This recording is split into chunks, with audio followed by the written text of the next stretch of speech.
Good afternoon, ladies and gentlemen. To our esteemed audience, welcome to the Executive Book Club of Stellenbosch Graduate Institute. For those of you new to us, let me just quickly explain again. The purpose of this is every second Thursday, we discuss a book with you, and we do it in two ways. Either we find an expert on the subject of the book, which we think is relevant to our audience, or in today's case, if we can find and locate the author who can join us, then we are in the pound seats. And then we have an interview type of conversation going. So those of you who are new to us, you will see that your mics are muted and that your cameras are shut down because of the number of people joining us and still will join us before we start the actual interview. But you are more than welcome to address the author or myself by means of the public chat on the left ribbon at the top, and then we will manage those questions coming in. But beware and be aware of this, please. We are in a situation where we have so many questions coming in, and I need to manage the expectations. We cannot get to all of those questions, but we will try our utmost to try and accommodate your question in some form or another. So, Mteto, I can see on your screen, if you look at the bottom of your screen, you can just for a moment leave audio and then join audio again so that we can bring your sound into the platform.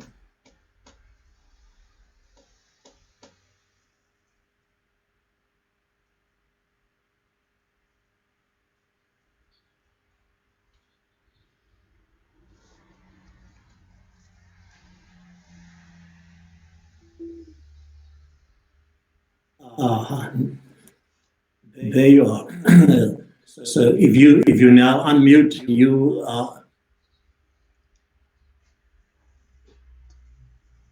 So first of all, let me welcome you on this platform and saying this is an exceptional privilege to have the opportunity to talk to you about your book.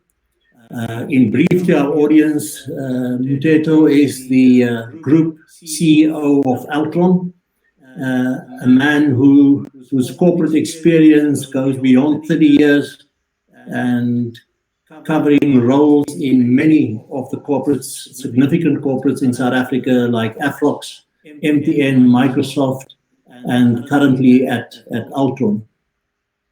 But I have asked Mteto in a previous conversation to introduce himself in a bit more detail because I think he'll do justice to that more than I can do. Mteto, welcome and have the opportunity to introduce yourself to our audience. Thank you so much, Frick. I'm really pleased and honored to have been invited by you guys here, and I'm looking forward to the engagement with your audience. I come from the Eastern Cape, and I'm Mteto to be exact. I come from a very large family, a family of 10, the children 10, and of course parents, were 12 in all. And this family is a mixed family in the sense that my dad got divorced. He married my mother, and he came to the marriage with 6 children, and my mother had her own 4 children. So all in all, we're a family of 10. My background, I'm an engineer, a mechanical engineer. I chose to do engineering, and I've practiced that for almost, I would say, 10 years before I branched into leadership roles. I took a number of leadership roles with a number of companies, some of them local multinational companies, others global multinational companies. I'm currently the CEO of Altron Group, and I've been in this role now for 3 years. And I'm a father of 3 children, and two of them have already completed university degrees, and the last one is currently doing a final year in the university, which is in the US. She's back here home now with us because of COVID-19. Yeah, that's me in 2 minutes.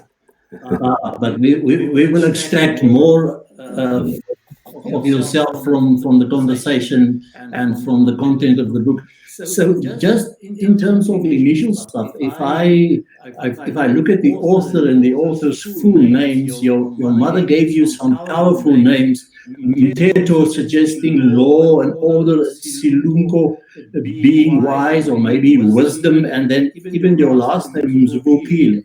You have risen or stand out or arise. How do those names or suggest or influence you in terms of a leadership role where you take personal responsibility and personal accountability? Because there's some strong suggestion in those names about that. Yeah, I mean, looking at it now, you look at it and say exactly that those names have got strong suggestions. But I don't necessarily think that they had any influence on me at a conscious level. Possibly at a subconscious level, yes, but I never went out and felt, you know what, I've got this name called wisdom, Selumko, and I've got this name called Mteto. This is how I need to lead. I never consciously did that. I think what shaped my leadership style is largely the values that I grew up with. Back in Mtata, back in the environment where I was, where my mother was this school teacher, and looking at a family of 10, you'll see that clearly, even if both my parents were teachers, they needed to have additional income to support this family. So my mother decided at the time to take the risk and become an entrepreneur, and she established this trading store, which truly, when I look back now, it transformed all of our lives, not just her 4 children, but all 10 of us. It changed us completely. It lifted us to another level. I would say we're maybe at a low middle class, it moved us to middle class. We all ended up having, most of us having degrees, largely because of this. So what influenced me, what really drove me is like the hard work that I saw she displayed. How she treated her own customers, that shaped my thinking. How she treated the people that were working for her. The respect that she was giving both the customers and those people. That shaped the way that I'm leading today. Yeah, it is fantastic. I saw that in the last chapter as well, in that influence and the outcomes in terms of the children and what they have achieved in life. Mm-hmm. I think the obvious question also to ask before we go into more detail is the title of the book. Especially in these. What about the title? The choice of the title of this book, it suggests it's almost hinting towards a kind of a race connection in it, and then there's the notion or the word of betting in it, almost kind of taking a chance. How did you come to use the title, or to choose that particular title? So I look at my life, and many people who are said to be successful, they typically say that they've made it all by themselves. I don't subscribe to that notion. I think all of us are helped by many other people along the way, and many people took a chance. That's where this thing comes from. They take a chance. They don't know, but they give others opportunities. And all that I'm actually asking here is that if you look at where I am, and I look at the number of people who took a chance on me, and they gave me opportunities. I'm saying we need to give many other people opportunities. As I know, in general, the black community, they are not looking for handouts. People are all that they're looking for is opportunities, and most of the people, if you give them that, they will convert those opportunities into something where they end up making something out of their lives. So it comes from that. It's really a broad appeal. There is no need really in the society that we're living in to be appealing to people to give opportunities to white people, because in general, white people, they have got largely a privilege. You may agree or not agree with that, but that is the reality. So here I'm asking that we need to give other human beings opportunities. And why this choice of the word Daki? We refer to ourselves as Dakis in a loving way. When we talk about ourselves, we call each other Dakis. There's nothing wrong with that. But there's a group of people who choose to use it in a bad way. So I'm saying, you know what, we're not necessarily going to be shaped by those people. We're claiming this word, and I'm actually also promoting the fact that people should be proud of who they are. As a black person, as an Afrikaner, as a colored person, we need to embrace our identities. And because there is something unique about us that we're bringing to the table. So I'm not shying away from the race thing. I'm embracing my blackness. In fact, I'm proud of being black. Other people should be proud of whoever they are. If you're white or colored, you need to be proud of that, because that you are bringing that whiteness into the discussion. So that is what I'm saying here. That's the choice of the title. But last but not least, around the title, look, I've been in corporate now for 20 plus years, and I know a thing or two about sales and marketing. You can have a great product, but if you are not communicating, if you are not marketing that product in a good way, nobody may use that product. So it is also important to come up with something that talks to that. You can have a great content, but nobody buys your book because it's just not appealing. So it's a combination of all of those factors that made me come to with this title. Well, thank you for that, because it introduces me into something. I know you say in the book you hate being put in a category, and I hope this is not offensive if I put you in the category of leadership, because it is evident right through the book that you are really a leader, and a significant leader with impact. And right in the beginning of the book, you have a quote or a suggestion that you say the book is to those born in difficult circumstances, dealt a bad hand, or perceived as outsiders. In the end, what makes you are your choices. How can you explain your effort towards making choices and right choices, and maybe sometimes wrong choices? But how did the role of stepping to the plate and actually make a choice, a conscious choice to be a leader, to do the things that you've done, and what do you suggest to our audience in terms of their own leadership in their lives, in terms of the choices that they make? Look, if you look at yourself now, you and the audience and all of us, and look at where we are. We are actually a collection, a sum total of all of the choices that we have made up to this point. And I look at your circumstances. Those circumstances, if you look at my circumstances today or yours today, I look at those circumstances. They reflect the choices that you have made. You may like that or not, but it is true. That is it. If you want to have different circumstances, you need to make different choices. And I look back at my own mother. Back in the days, and when she was struggling, she was trying to support all this big family, she made some choices. And she took those choices, made those choices, and because of those choices, she changed completely the trajectory of 10 human beings that she was responsible for. Because of those choices, she never sat down and said, "Oh, in this environment that I'm in, women are not supposed to be driving trucks. They're not supposed to be kind of seen to be head of families. Let me leave it to my husband." She never accepted that. She made some choices.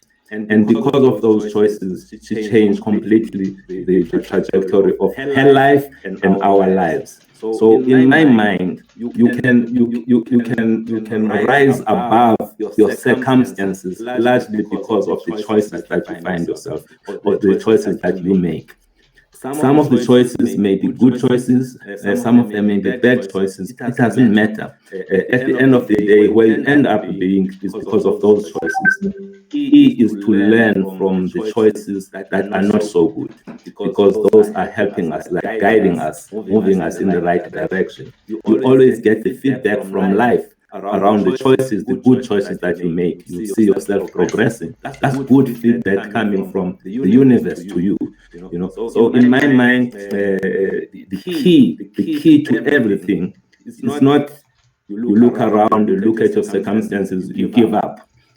You shouldn't. You should know that you are in control, and because of the choices, you can change your reality. And that is what I'm talking about. Whether I go into corporate, the choices that I make in corporate, the results that I come up with, people will say, "Hey, you seem to be the guy that is able to come into an environment and turn things around."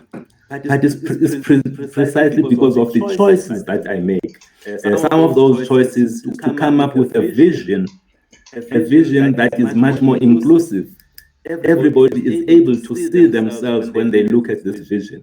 Immediately, you make sure that the people are feeling comfortable because they are not threatened by you. You're being there. They can see that you are there for everybody instead of a specific group of people. As a result of that, you end up becoming successful, being able to achieve the things that you want to achieve. But you made some. You can make a choice that I am there only for a specific group. That choice will end up with its own consequences. So that is what I'm saying, Freak. So and that is a very important lesson for us to learn, because if I look at the choices that you have made, it would seem, and it's also a very strong theme right through the book, is ethics and values. I remember reading in the book that one of the journalists asked you when you were appointed to MTN why someone with such high ethics could join such a shady company, and then your response in that process. But in the choices that we make, we are really guided by our ethics and our values. How did you and how does a leader develop that muscle to apply and walk with integrity? Yeah, I think the key here is that I'm going to use an example, Frick. An example of you buy a smartphone. You buy a smartphone. Let's say that smartphone is Huawei. The brand is Huawei smartphone. It comes, you light it up. It comes with a time zone which is the Chinese time zone. It is like maybe 7 hours ahead of us. It comes up with a language which is a Chinese language. But you are here now in South Africa. Yeah, you need to make. You've got these default settings in this smartphone. You then have to ask yourself, can it serve me? Can this smartphone serve me the way it's set? And the likely answer is that no, it can't. You need to change some of the default settings so that you can be able to use the phone. And that in my mind is what we have when we think about values. You go, I grew up in Mteto, I grew up in this large family, and because of all of that, you end up with a certain set of values. And those values are the things that guide you, guide your thinking, your beliefs, you then have to ask yourself, 20 years later, these are the values that I got. Are these values in line now with where I want to be? Are they consistent? Will they help me to go where I need to be going or not? Which means you have to take stock and look and what are the values that I have. Some of them coming from my background, some of them coming from my family, some of them coming from the fact that I'm living in South Africa. What are those values? And then you get rid of the things that do not serve you. We hardly do that. So I did that many years ago, and then came up with my own set of values, which is really four things that guide me. One of them is integrity. The other one is family. The other one is fairness. Fairness. So when I look at these values, and then I am now in this environment and I'm looking at making choices. I need to make sure that there's an alignment between where I want to go, the company that I want to work for, and those values. Otherwise, we're going to have a problem. So I go and get into a company that has got a completely different set of values.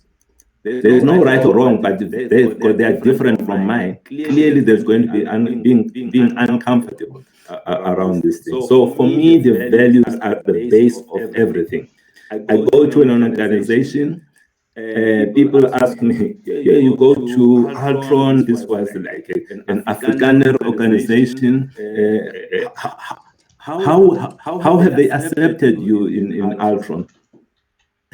How is the culture there? Is it a great culture for you, for someone like you? Hey, I am a leader. I think my responsibility is not to check whether the culture is accepting me or not. I need to create the right culture. My responsibility to create the culture that will deliver on what I want to do. So I don't care whatever culture I'm inheriting. What you will see 2 or 3 years down the line, we'll find that we've got a different culture that we end up with. And most of that, we find that there is going to be a link between that culture that is formed and the values that I bring. And one of those values being, of course, integrity. The other value, which I did not mention, is excellence. So those are the values that drive my life. That's not the values that everybody should have. You choose your own values, but these must serve you. They must talk to who you are. Yeah, and it's quite evident if one reads the book that those values are really strong guiding principles in the choices that you've made, even when deciding to go from one company to another.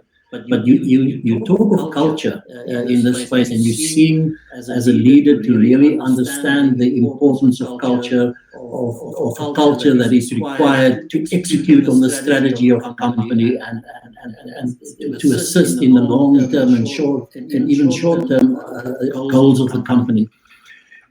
How strong are you on the people issues in a company and really consciously trying to shape the culture in your organization? Thank you for that. If you go back to the two things that are always consistent wherever I go, these two things are always consistent. They will always be part of the strategic pillars in whichever organization I go to. One is the focus on people, the people focus. Very, very strong there.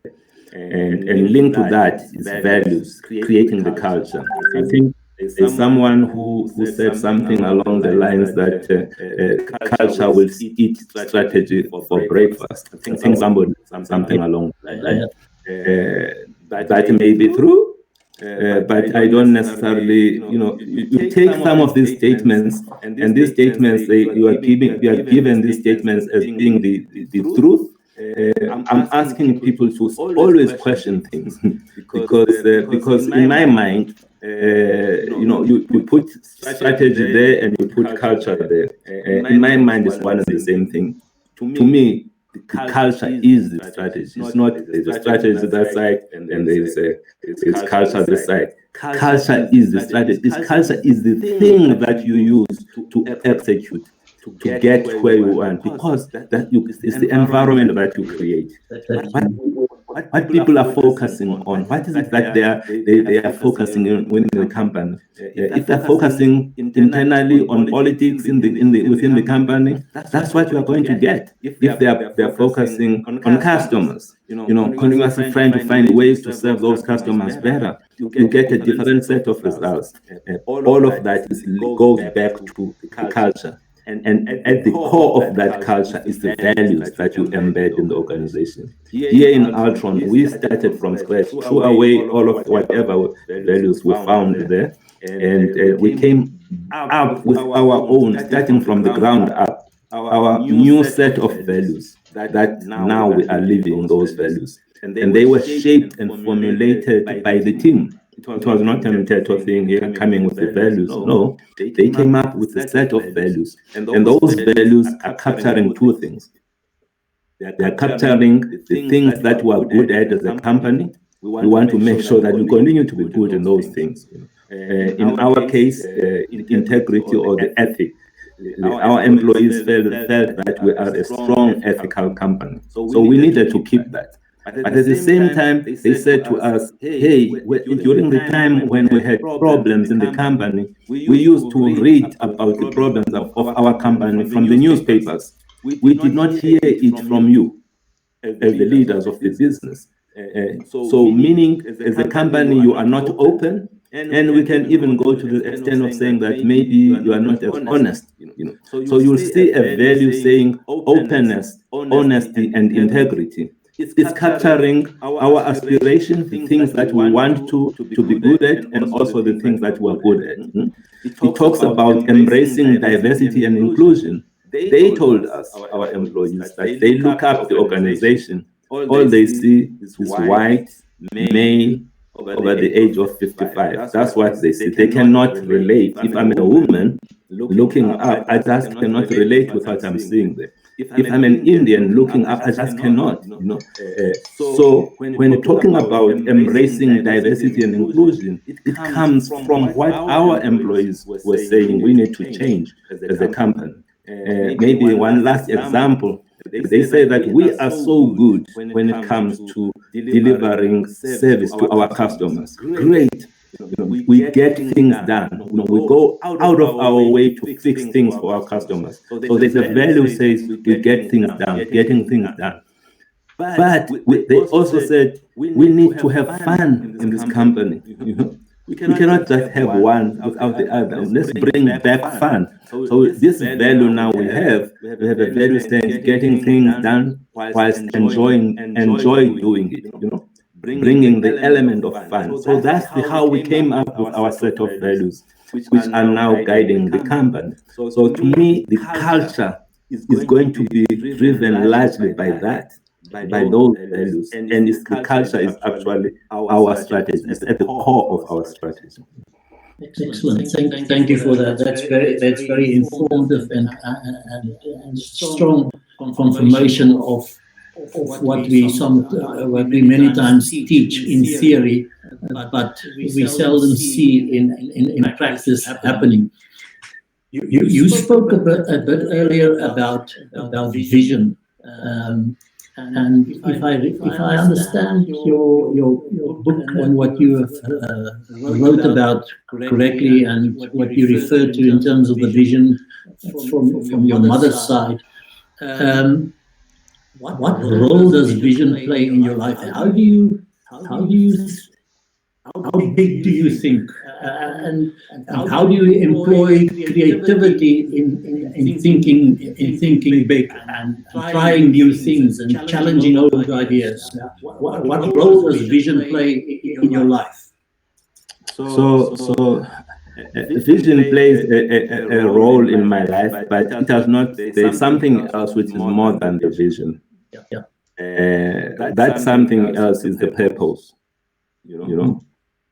Why are you here? Why is Frick here in this at this moment in time on Earth? What is why are you here? If you were not here, what will the world miss? What is it that the world is going to miss if there's no Frick to here? So it's the same thing with organizations. What is it that you stand for? What is it that Altron you stand for? I remember asking this question to my colleagues at MTN. I just joined MTN. And maybe people thought that I was asking a stupid question. And you are allowed to ask a stupid question, not just join a company. So I was using that license to ask a stupid question. I ask if there is no MTN, if there is no MTN, what is it that people are going to miss? And I look around, you can see that they clearly cannot understand why would this guy be asking such an obvious thing? But if you stay with that question, you stay with it, people start thinking deeply about it. What is it that people would miss if my company is not there? You can ask the same question of Vodacom, of Cell C, or it doesn't matter, any company. Ask, if you are not there, what will the world miss? You'll find that in some instances, they won't miss anything. That's the problem. If you find yourself in a situation where people are not going to miss anything, they will just, they're not there, then move on to the next company, substitute you just like that. So for me, it's like there's a priority. I start with the purpose. The purpose is so important. It guides everything. It's our reason of being as a company. What is our reason then you come up with a vision, and in that vision is very important because it guides things. And you always need to come up with a vision that, in my mind, in our environment, you need to come up with a vision that is inclusive. We'll have a leader coming up, like myself, going to any of these companies. I stand up there and I say, here I am, I'm your new leader. I've just joined the company. I'm excited to be in this company. Our priority is transformation. This is my first week in the job. I'm saying our priority is transformation. Transformation is so important. We need to do transformation. But you need to think about the message that you are delivering. You're saying that the priority is transformation. And maybe think about your audience. 40% of your audience is not black. If you are a black guy, you're saying transformation. 40% is, what is it that those people are hearing when they hear you say that? What is it that they're hearing? Not necessarily what you are saying.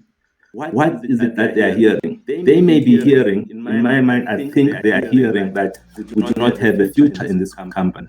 That's not what the guy is saying, but that's what they are saying. So even from the first week, you've already have 40% of your employees deciding that they are not going to support you because of how you communicated where we need to be going. So it is so important to come up with a vision that is inclusive so that people can see themselves as part of this vision. It's the same thing for our country. Same thing. You stand up there saying, we are going to be doing this thing for our people. That's interesting. It's interesting if you are part of this group called Our People. But other people may feel that word does not capture them. So what does it mean then to be South African for those people who do not feel to be part of it? So it is, as leaders, very, very important to come up with a vision that is inclusive. Thank you for that. Thank you for that. And I saw in your book that relates to this. I think you said as a young boy you would wake up early in the morning and you will reflect on the day and think, what role does reflection play in your life? Because you don't seem to be somebody that just jumps from one thing to another. You seem to be reflective in your nature. Is that important for leaders? Frick, I'm going to say that we need to be self-aware. What is important for leaders is self-awareness. Not so much this or that, but being self-aware. Who am I as Mteto? What are the things that I'm good at? What are the things that I'm not good at? when I show up, what is it? How do people feel? That self-awareness, I think, is something that most of us should have. And I happen to be a person who I don't have, I'm not the most talkative person around. People will call me a relatively quiet. I'm this quiet guy, right? So that would be, but because I'm quiet, there is the other side of that is that actually I'm a very reflective person. I think about things, before doing them. That's another quality. The other quality of linked to that quietness is the ability to listen. I listen very well, and in fact, I take a lot of time to go and engage with staff and listen from staff. There's different levels of the organization, and for me, when I'm listening 2 hours, I don't feel like, oh, I need to have now be throwing my word there. No, I will listen and don't get bored, because I'm leveraging my strength, going back to that self-awareness. Yes, you're asking about being reflective. I think even better, we need to just be aware of who we are, so that we can connect with our strengths, with the things that we're bringing to the party. And also it helps us to know what kind of people should I be surrounding myself with, because those people should not necessarily be the same as me. They must complement me. If you're not self-aware, you'll probably be bringing all of the people who are like you. That does not help. In my case, you'll have a whole team that is quiet. We'll probably have the most efficient management meetings, because nobody says anything in the meeting. But is it a good thing for the company? So you need that diversity. So yeah. I think I've answered your question. Great answer and great insight in that. I almost linking your sense of vision and what you shared now in terms of reflection. In the book, at some point, I was reading in the book, and then suddenly this random statement of yours comes through and say, selling is an important leadership skill. And I was sitting back and say, okay, so how is that possible? Could you elaborate a bit on that? But it's strange. You're saying that it's random. What do you mean random? It's like it's just coming out of the blue. Yes. When I look at it, think about now, we're having this conversation, and at the end of the day, we are talking about ideas. We are living in a world of ideas, and it's those ideas that are going to shape our future. Whose idea, if one's idea is better than the other one, the one who's able to sell their idea is the one that's going to shape the future. So if you are unable to sell your idea, your thoughts, it's going to be a problem. Now you are a leader. As a leader, you're supposed to be showing direction. You cannot show direction by sending out an email. Boom. There we're going there. You need to sell that idea. You need to find a way of communicating it in a clear way, in a compelling way, in a way even taking people to spaces where they would on their own would not go. But because you are there as a leader, they would go. For example, we now have just made the decision as the executive of Altron recently, before we announced our results. We made a decision to cut the bonuses of our executives because of COVID-19. Do you think that those ideas came from my executives? Can we please cut our bonuses? I don't think so. It is not the case. Somebody has to explain and help people understand why it is the right thing for us to be doing what we're doing. It's something that we do not like. Who wants his bonus cut? Nobody. I don't want it. But There may be other something higher, something of higher purpose. If I sacrifice this, I'm doing it because of this other thing. What is that thing? Once people get this other thing, then sacrifice becomes nothing. So the ability to sell, it is something that is so critical. I'm just using this example, it applies across the board. So we need to have that even in your own marriage. Where are we going this summer holidays? Where are we going? The good thing is we're going nowhere because of COVID-19. But assuming that we were, where would we be going? That discussion there, it requires an element of selling. It also requires an element of give and take. You cannot just be winning all the time. So that's why I believe selling is something that is so important for leaders. Entirely correct there, because the selling also is sometimes selling difficult things. I mean, selling transformation, selling the whole transformation agenda, or up in the higher echelons, but also for the mundane entrepreneur who wants to start a business and wants to sell his idea to somebody to finance them, etc. All of that is a leadership skill. It's a leadership skill, Frick. You look at it. I come to an organization like Altron and say, guys, here we're going. We create this vision of everybody, but as part of that vision, we need to create opportunities for everybody. You are not used to that. You've got people that are only used to giving opportunities to those who are like them. Or people who are used to the only great performance that they can see is the performance of people who are like them.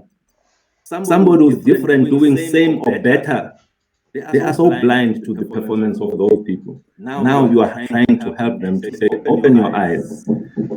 There are people who are doing the same or better, who belong to other groups. You need to go find them. That's not something that is easy. You need to surround yourself with people who are different from you. That is not easy. That's not comfortable. You need to find a way of helping that person to understand why it is a good thing for them to do so. In our case, our focus is on making the cake bigger. We're trying to make the cake bigger. As a result, nobody is feeling threatened. As we make the cake bigger, we drive the transformation. We bring people that are different from us. That's how we build everything. So people are excited because they're not worried. They're not, will I have a job tomorrow? No. Our job, our focus, let's serve customers to grow this business. As we grow this business, we create opportunities for all. That they can get that because I'm protected. My job is protected.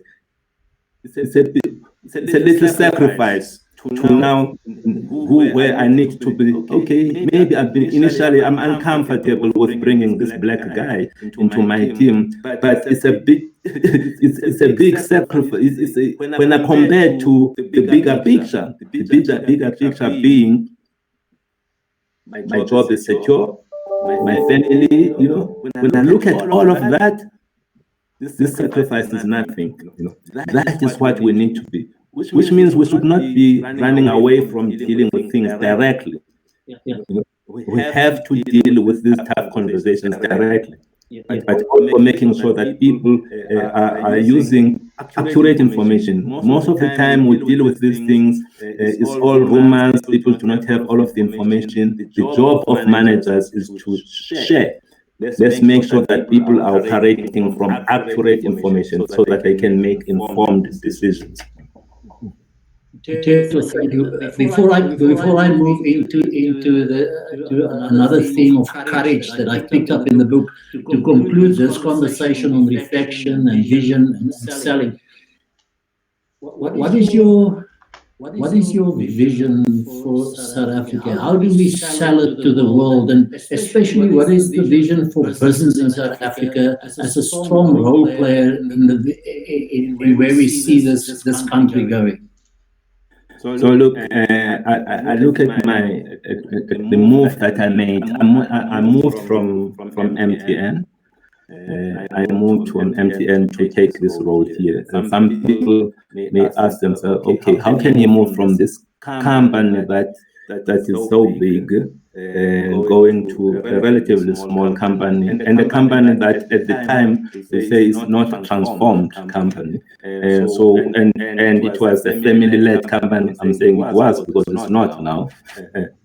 So why would anybody want to do that? First, for me, the important thing was precisely because this business was in a deep, facing big problems. That was the exciting part.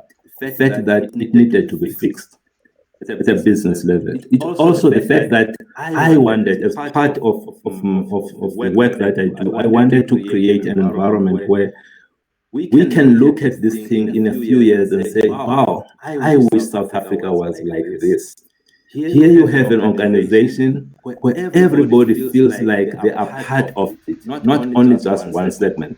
I have not created a Volksstad, nor have I created a homeland.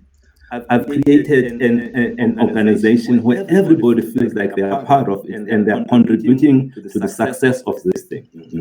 And it used to be having challenges, but now look at it. When we look at it, it's a reflection of the kind of South Africa that we would like our children to be in. That is what attracted me. It's the project. It's like a microcosm of the kind of South Africa that I would like to see. Here you have it. You can do all of that and still be successful. Still be beating all of the numbers. You'll be the best company when it comes to ICT. Total shareholder returns. It's not like this or that. You can drive all of these things, but still meet the matrices that are required. Total shareholder return, the growth of the business, and have diversity within the company. That is what I think we need to be aiming for. What I wanted to demonstrate that this thing can be done in South Africa, but we can do it starting with the small entities. Do it in your little company. Why don't you do it in your company? Forget about what's happening in the rest of South Africa. Do it in your company. That's the space where you've got control. Do it there. You've got control there. Change that environment. Make it an environment that is inclusive of everybody. Make it an environment where there is no racism.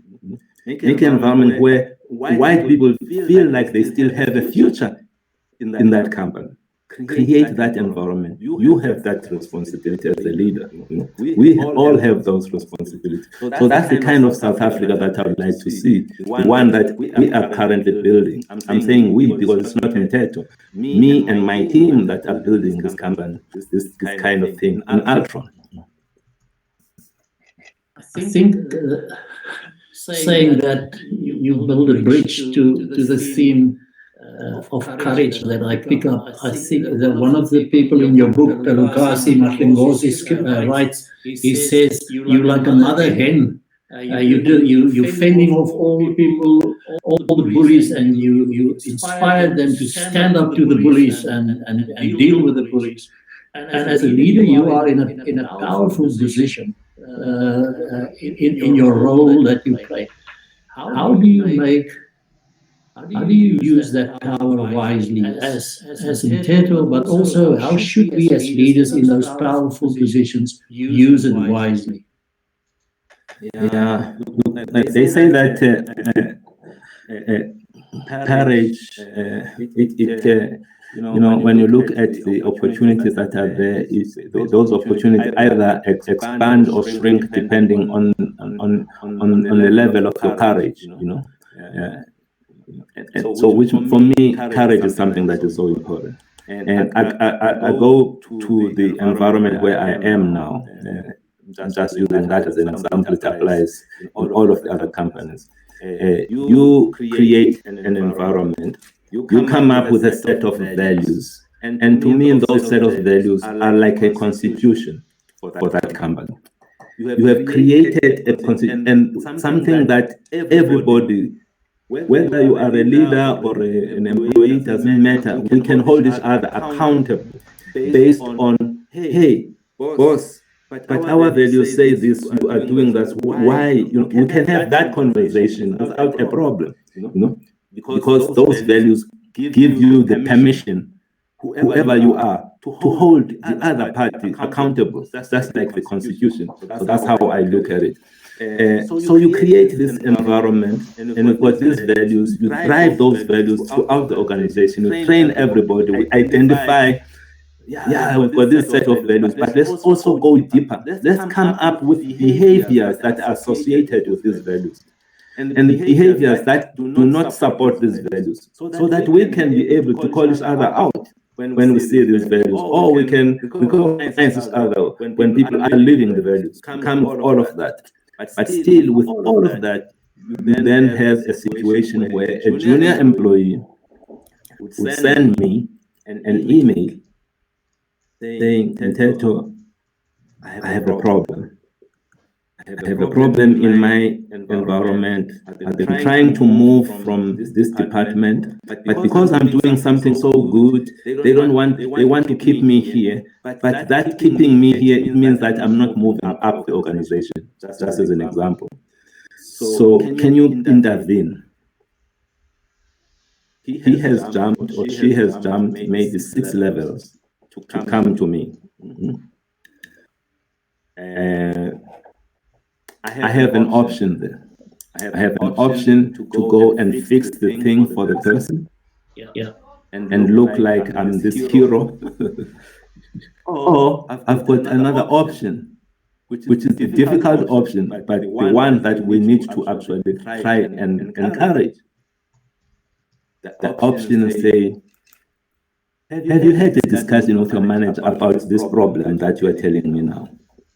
9 times out of 10, people have not had it. They're trying to find the easy route. They have not had the discussion. Because what you're saying, it sounds reasonable to me. I don't see which manager would stop you from doing. Have you had this discussion? No, I have not had. Okay, let's have a deal. You go have this discussion next week. In a week's time, once you have had the discussion, come and report to me. Depending on what that comes, then I can decide what the next step is. Most of the time, they don't come back. They don't come back, or they come back and say, there's no need for you to help me anymore. They have had the courage to have that conversation with their leader or their team leader. And that, to me, is the growth that I would like to see, where people start to fight their fights, if it is a fight, and have those tough conversations, and could have made it easy for him or her. But having done it herself, it transforms her. She starts to gain the necessary confidence to tackle even more things. We have given you the Constitution, which is the values. Use those values to move things forward by leveraging that. So I encourage people to focus on investing in building this muscle called courage, because it's only through that you can be able to move up the organization, in my mind. Yeah, thank you for that. And I saw also that, I mean, you are a trained engineer, so you must have an eye for detail. It's part of your training and development, and I could see in the way that you also combed through that SAPI contract while you were at IBM. You had an eye for detail, but how that links for me to courage is your ability right through the book is to speak truth to power. And not just speaking truth to yourself and that self-awareness and being realistic about yourself, but you also speak truth to power in the articles that are quoted in your book and the things that you are saying. You almost, I read in the beginning in the foreword where our former president, Thabo Mbeki, speaks about the previous 25 years and the disappointments that there are in those. And then right at the end, you almost have a direct message to our current president, Ramaphosa. You say, between Kajalako Lefikile and Matanel. So your time has come. Is that just provocative, speaking truth to power? What's your purpose of addressing people in power like that? No, maybe some of us need to be reminded that this is your time. I mean, really, it's not. I'm not being provocative here. I'm saying that we need him. We need a leader. A leader is somebody that will make some unpopular decisions. That's what we need. We need a leader that is going to do what is right for South Africa, not what is right for a small group of people. What is the right thing for South Africa? You cannot be having a leader which says, no, we need to fix ESCOM.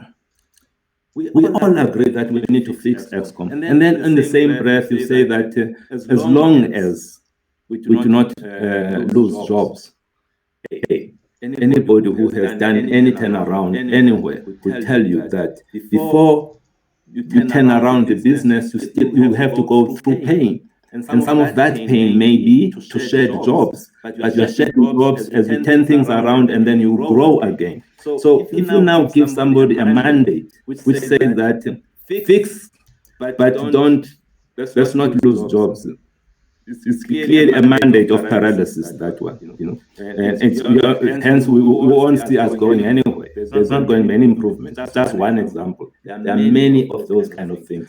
Let us not do that. Let us focus. Let's make the decision that I'm going to move this country forward. So it was more from that, saying that we have a president, and he has demonstrated that in the early stages of our lockdown, just before, the decision to take us to the lockdown was not the most popular decision. But he demonstrated that is what we want to see. Also, when it comes to the economy, that's the kind of decisiveness. It is there. We need more of that kind of thing. You may think, Thabo Mbeki, President Thabo Mbeki wrote the foreword to this book. Maybe these guys are friends. Maybe they are comrades. The key thing started with more of this speaking truth to power, where I felt personally that the way we were doing BEE was not really helpful to the black community. What do I mean by that? If now I just become this passenger who's trying to look for a white company and I get a 5% of that white company and I'm done, what have I really done? I've contributed nothing, and many of these very smart black people who could be starting up and building our own companies have become trapped into these structures where they are just a parasite of some kind of a company. That is good. In fact, you call that empowerment. That is not empowerment. That is entrapment. You have people that could have been doing great things. Now they are sitting there quietly looking after their 5% interest. They cannot say a word, because if they do, they may lose that 5%. And that started from that, when we're having those discussions where we're saying, what we need here, we need entrepreneurs. Even if you start with a 2-person company, it grows to 3 or 5, we have to start our own businesses. And that is required. We have so many problems in our country, so many problems. And those problems require solutions. As we come up with solutions, we will be able to create businesses that address those problems. Let's look at Capitec. Capitec is a good example of solving a black problem. But who is solving that black problem? It's not a black group of people, So I'm saying, let's look at these opportunities, these problems that are out there. Let's come up with businesses to tackle those problems. That's what I'm saying. Excellent. And I have a suspicion we can carry on for quite a while with this conversation and the content of the book. And I'm very sure I didn't do justice to all of the content, and that's why I would urge the audience. I'm selling now. I would urge the audience to go out and buy the book and read the detail. I think it's absolutely worth your while to have that book on your shelf and read it and apply it in your lives. I want to give you the last word, Mteto. You quote I don't know this author, but it's Ido Koyenikan. It sounds like a Kenyan author. And he says, show me the heroes that your youth is looking up to, and I will tell you the future of your country. And I have shared my summarized sentiment with you. Africa is too rich to be poor. What is your, and I think you spend chapter 13 almost as an appeal where you bring back the title of the book. What is your all-engaging message to the youth of our country? Look, they say that the easy way out leads you back in. The easy way out leads you back in. So let's not try and find this easy way out of let's tackle our problems. We've got a problem around education. Let's not try and solve that by reducing the pass mark to 30%, and then we say, hey, that's the easy way out. It's actually creating even worse problems. So what I'm saying here is that we have so many people. We need to help our youth to see the people that have earned their living, that are successful through honest way of doing things, through hard work. And that is what we need to be demonstrating. There are many thousands and thousands of us, but some of us may be sitting in our little corners. I'm asking people to reach out. That's why I wrote this book. I wrote this book because of the many people that I'm mentoring, but I found out that there's just no way that I can satisfy the need that is out there. So I decided to write the book. I'm asking all of us, those who can, let's be role models. Let's guide the people out there. Guide them in the right direction. Show them the hard. It may look like a hard route, but it's the right route. Not this shortcut of doing this or corruption or crime. That can never lead the country into the right place. This shortcut of getting a 5% in a white-owned company and call that empowerment, it is not going to lead us anywhere. We need to do our bit. So I'm asking those who can, and many of us can, let's reach out to the people, help them, guide them, coach them to do the tough things so that they can be successful going forward. Thank you. Mteto, thank you so much. It was such a privilege to have you with us. And you may not want to say it, but I can go back to the quote and say it. I think you are one of those heroes in our society to whom these young people can look to as a role model of how to do things and how to make the choices and how to display the courage to achieve that purpose and that vision that they set for themselves. Appreciate it. Wishing you all the wisdom and courage in your role where you are, and looking forward to see how you take this company also to great heights. Thank you very much. Thank you so much, Rick. Thank you to the audience. Appreciate it. Thank you. And to our audience, there will be a link after this that you will see how to get hold of the book, and also to a recording of this conversation if you want to share it with somebody, or if you want to have a relook and a review of it. Thank you so much. Keep well, keep safe.